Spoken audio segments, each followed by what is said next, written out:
doing a bit of presentation, and it is this presentation that we have to bring about our supervisory aspects, so that we are able to question and look at the figures, identification, viral load, and also retention, because these are some of the things that we have really to look at deeper.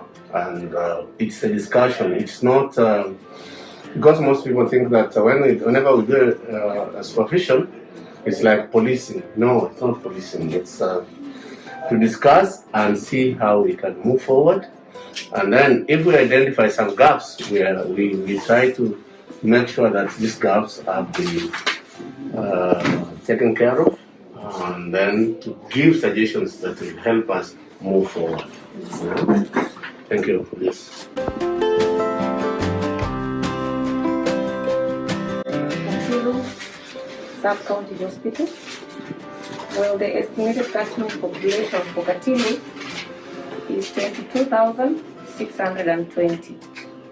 Our workload per month is between 2,000 and 2,600 thereabout.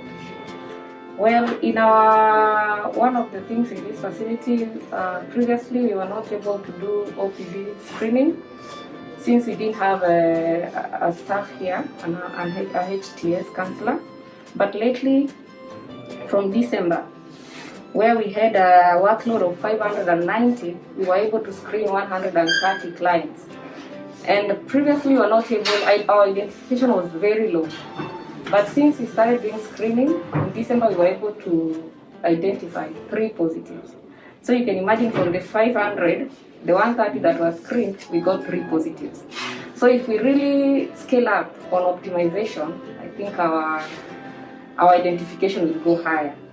Our TX CAR for this facility, as at September, we had reported 247.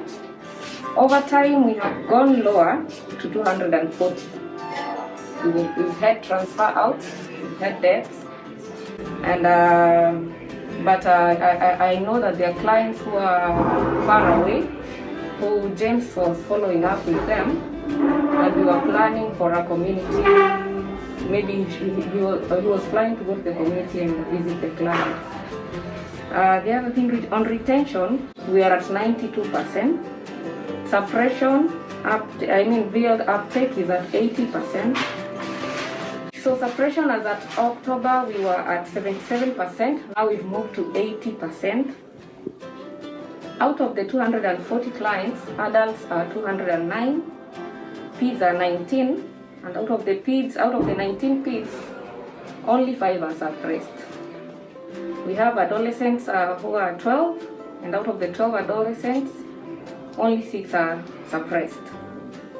PMTCT, we have 27 mothers. Out of the 27 mothers, 19 are suppressed. The rest are not. Out of in our TX CAR of 240, our STF clients are 32. Out of the 32, 7 are peds, 3 are adolescents, and 22 are adults. Documentation has improved in this facility. As you know, it was poor, but since we got our HRIO, it has quite improved, and EMR is up and running. As we know, previously EMR was not working in this facility. As at the moment, we are doing retrospective data entry. So far, we have entered 145 clients. We were supposed to have completed by this week, but I understand they've had a challenge. For the past 1 week, they've not had electricity. So power is also a challenge in this facility. One of the biggest challenges that we face in this facility in tracing back our clients is because the CHVs are not patients, are not ART. So those are negative clients. So when they go out to reach out to the clients, maybe they feel intimidated, or they feel these are not the right people to come look for me because they don't understand what I'm going through. So if we would have our CHVs as our clients, I think we'll be able to trace back a lot of clients. Yeah, so that is an overview of the facility.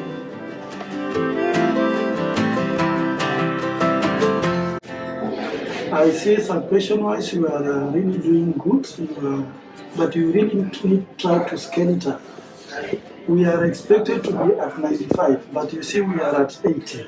So we need to think what are we going to do differently to scale up our suppression at least to 90% before the end of June, and equally to be an uptake. This is what we say is within our reach.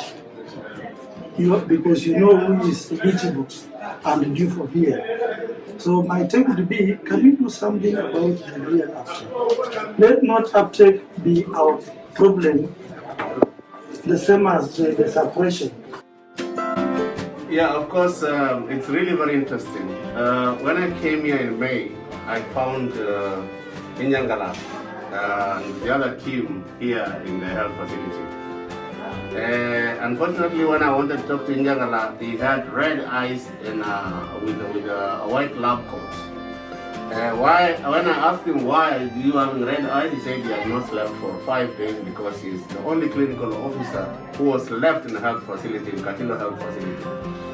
And when I asked where the whereabouts of the others, then I was told that most of them have gone on unwarranted leave or a leave that was not legal. So definitely that was really a bad thing, because how do you expect one person to run from CCC, outpatient department, maternity department, pediatric department, and also you have observation wards here. So it was really very interesting, and that's why during the discussion I had with admin, we had to think of how best to bring the others on board. That's why we brought in HRO and adherence council. I would say that Katilu had enough challenges since we took over as a program, beginning 1st October 2019. The RCO who was supporting James Inyangala was actually manning the CCC, PMTCT across the OBD and ward coverage. So it was too much workload for him, and managing effectively CCC was a big challenge to the RCO. So with the discussion with the program lead, we requested and actually justified to the chief of party. He approved for us to hire an HRIO to address issues of documentation, which you can hear from the CCC in charge that this one has tremendously improved. With regard to retention suppression, we realized that it was a big challenge, and equally we requested the chief of party for an adherence councillor. And as we are speaking, we have an adherence councillor with us here, who actually reported 1st December 2020, and he has already highlighted what he's going to do together with the rest of the CHBs and the PA together to improve on retention and suppression. So I want to believe that at the moment, the program has really addressed issues of staffing in the Katilu Sub-county Hospital as tested by the CCC in charge. And we expect a lot of improvement in terms of indicator performance across the care and treatment cascade.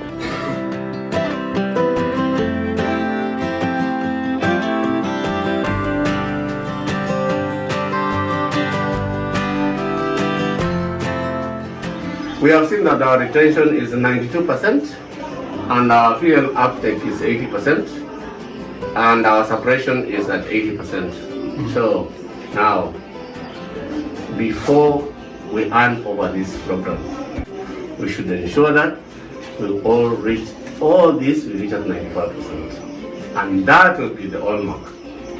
If not, we would be told we are not doing a good job. So, Inyangala, the team, do you think we can do that? Is it possible? By doing what? Working very hard. Okay? Let's hand this program over while our heads are high. We tell them, within 1 year, we have done this. And we are going to do even more.